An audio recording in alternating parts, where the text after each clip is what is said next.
It was an ordinary morning at the FBI headquarters in Washington, D.C., or so everyone thought. The air was crisp with the chill of early dawn, and agents went about their usual routines, completely unaware that history was about to be made. Without warning, the glass doors of the building swung open, and in walked JD Vance, Vice President of the United States. Alone, no security detail, no press announcement, nothing. A hush fell over the lobby as agents and staff members froze in place. Whispers rippled through the room like a wave. It was unprecedented. Why was the vice president here? Why had he come without warning?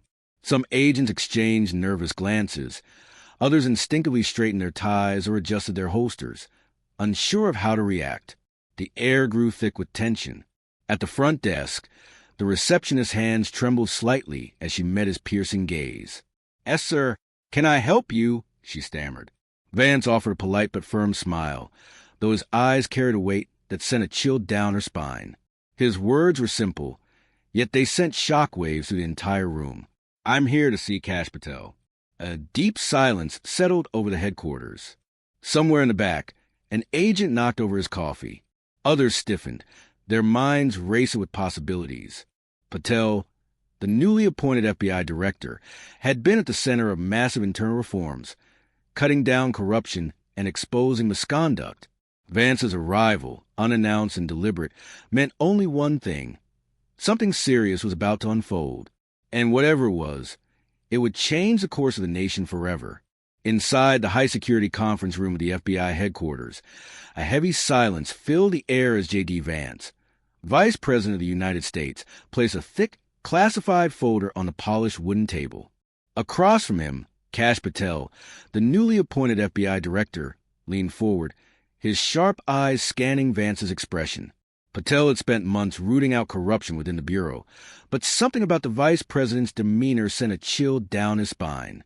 Vance's voice was steady, but the weight of his words was unmistakable. "I've spent months reviewing classified reports," he said, sliding the folder toward Patel. "What I found is disturbing." Patel hesitated only for a moment before flipping open the file. His expression, usually unreadable, began to shift as he scanned the pages. Inside were names, agents, officials, operatives, people who had sworn an oath to uphold justice, but had instead used their positions to manipulate, extort, and even destroy lives. The documents detailed falsified training records, bribery, evidence tampering, and unauthorized surveillance on innocent Americans. Even more shocking, there were records of individuals who had mysteriously disappeared after being targeted by corrupt forces within the Bureau. Patel's fingers drummed against the table as he turned another page. Then he stopped. His jaw tightened. Among the list of names was someone he had once trusted, someone high up.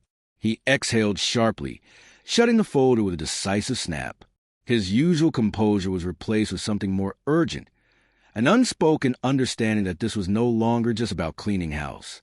This was about saving the very integrity of the FBI and, more importantly, the nation itself. "This is bigger than I thought," Patel admitted, meeting Vance's gaze. "If even half of this is true, we have traitors hiding behind the badge." Vance nodded grimly. "And they think they're untouchable." For a long moment, neither man spoke. The weight of what lay before them was immense. Then Patel reached the phone, his voice steady but firm. "Get me every high-ranking agent in this building. Now!" Within minutes, the call had been sent out. The largest FBI briefing in history was about to take place. Patel and Vance knew that exposing the truth wouldn't be easy, and some would fight back. But there was no turning back now. Justice had to be served, no matter the cost. Inside the FBI's largest briefing room, over 200 senior agents, department heads, and top-ranking officers sat stiffly, their eyes darting between Kash Patel and Vice President JD Vance. The tension in the air was palpable. No one knew exactly why they had been summoned so urgently, but the mere presence of the vice president made it clear. This was no ordinary meeting. Patel stood at the front of the room, his expression unreadable. When he finally spoke, his voice was like steel. "Every person in this room has sworn an oath to serve his country with honor," he began. "But today, we face a harsh reality. Not everyone in this building is who they claim to be." A murmur spread through the crowd. Some agents exchanged confused glances. Others shifted uncomfortably in their seats. Vance took a step forward, his gaze sweeping across the room. His presence alone demanded attention. "There are men and women within this very agency," he said, his tone calm yet commanding, "who have used their badges not to protect Americans, but to hunt the innocent. Criminals hiding behind the FBI logo." Gasps rippled through the audience. The unease turned to dread. Patel lifted the classified folder Vance had given him earlier. "This file contains proof. Falsified credentials, bribery records, and names of agents who were never qualified to wear this badge but bought their way in." He let his words sink in before continuing. "And worse, people using this institution to target American citizens instead of defending them." The room fell deathly silent. Vance exhaled and turned to Patel. "Let's begin." Patel flipped open a file and called the first name. Special Agent Timothy Calloway. "Stand up." A tall, broad-shouldered man near the back of the room stiffened. His fingers twitched slightly before he hesitantly rose from his seat. His face was pale, his forehead glistening with sweat. "Yes, sir. I don't understand," Calloway stammered. Vance took a step closer, his voice unwavering. "You know exactly why your name is first." Patel held up a document. "Falsified training records. Missing case evidence. Unauthorized surveillance on innocent Americans. Do you deny it?" Calloway swallowed hard, his mouth opening as if to speak. But before he could, two armed agents stepped forward. "Agent Calloway, you are relieved of duty effective immediately." The first name had fallen, and it wouldn't be the last. Deep within the FBI headquarters, JD Vance and Cash Patel walked briskly down a dimly lit corridor. They had dismissed their security detail. This was something they had to do alone. The further they went, the quieter the building became, as if they were stepping into a place not meant to be seen. Finally, they reached the door at the end of the hall. It was unmarked, heavy, and secured with multiple layers of authentication. Patel punched in the security code, and the red light on the keypad blinked green. With a sharp click, the door unlocked, and they stepped inside. The classified records room was cold, windowless, and lined with rows of locked cabinets and towering stacks of old files. Some were decades old, yellowed with time. Others were fresh, only days old. Vance wasted no time scanning the room, his eyes narrowing as he searched for something specific.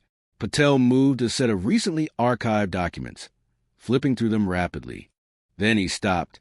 "Vance!" Patel said, his voice tight. He pulled out a thick, sealed envelope. "This file, it changes everything." Vance took it and tore it open. Inside was a list of names.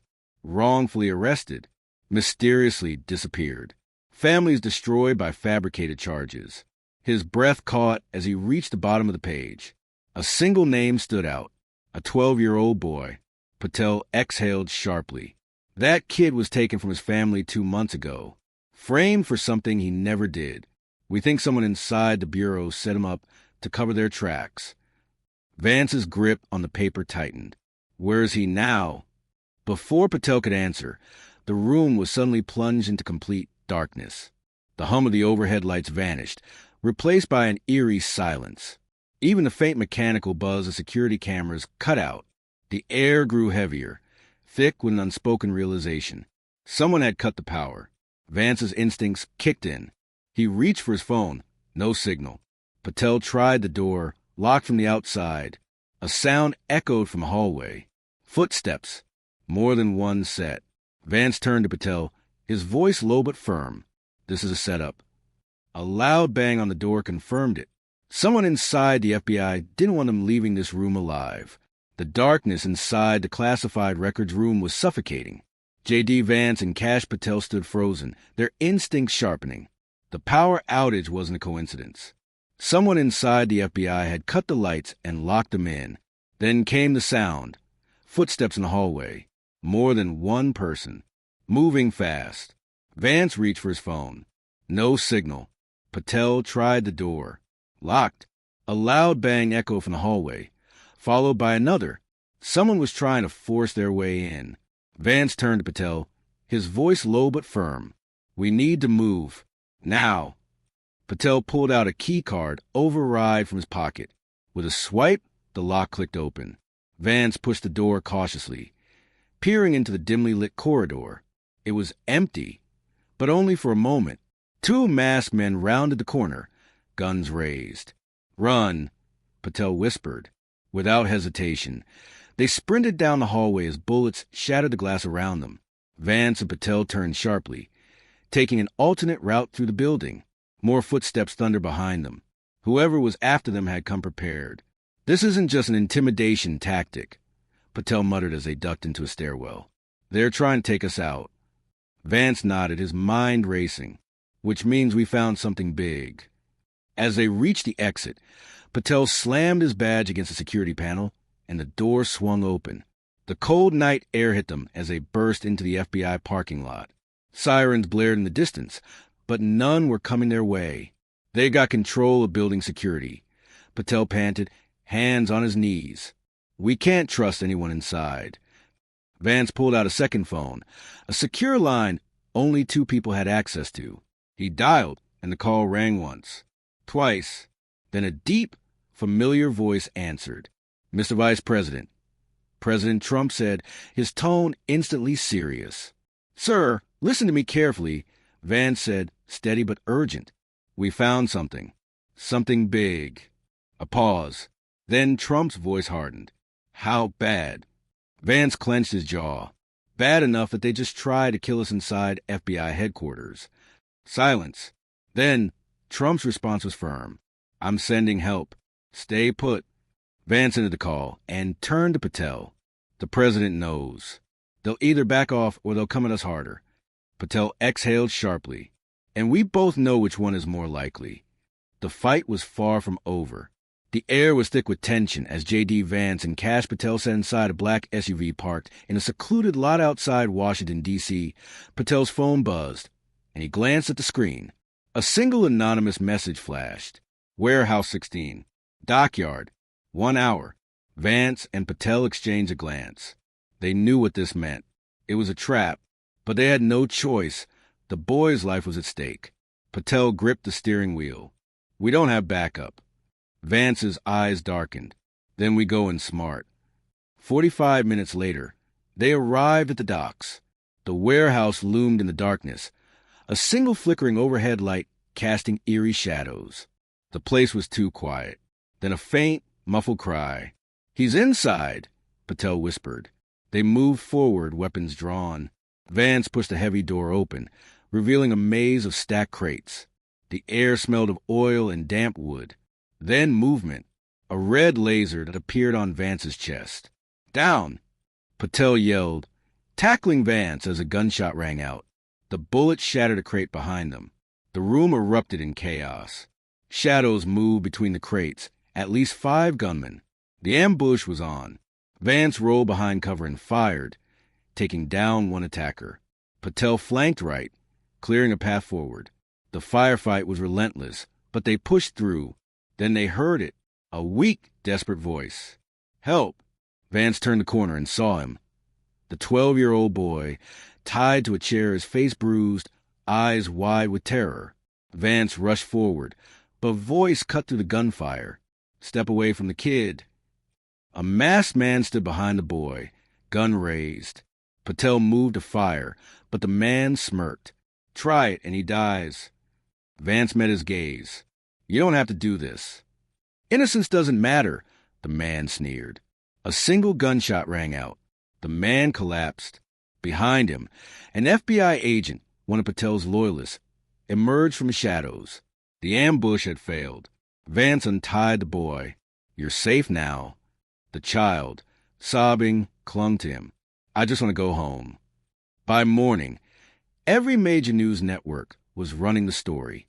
Vice President JD Vance exposes FBI corruption, rescues kidnapped boy in shootout. At the White House, President Trump and JD Vance stood at the podium for a live press conference. The room was packed, cameras flashing. Trump's voice was grave. "What I'm about to reveal will shock you, but the truth can no longer be hidden." He detailed the corruption within the FBI, wrongful arrests, fabricated charges, and agents abusing their power. Then Vance stepped forward. "This isn't just about one boy. It's about an entire nation that has been lied to, Gasps filled the room. Then the cameras panned left. Standing beside them, eyes filled with tears, was a rescued boy. Journalists clutched their chests. Some wiped their eyes. America had just witnessed the unimaginable. The fallout was immediate. Arrests swept through the FBI. High-ranking officials implicated in corruption were led away in handcuffs. The agency underwent its biggest purge in history. But one final moment remained. A convoy of SUVs arrived in a quiet Ohio neighborhood. The boy's mother stood on the porch, hands trembling. The car door opened. The boy stepped out. "Mom!" She sobbed, dropping to her knees as she pulled him into her arms. "My baby!" Vance and Patel stood back, watching. A deep sense of pride and fury washed over them. This was why they fought. Vance's phone buzzed. It was Trump. "JD," Trump said, his tone serious. "The people want justice, and they want a leader who actually cares about them." Vance's jaw tightened. "What do you say, Mr. President in the making?" He looked back at the mother holding her child. Then, with quiet resolve, he answered, "I'll do whatever it takes to protect this country." The fight had just begun.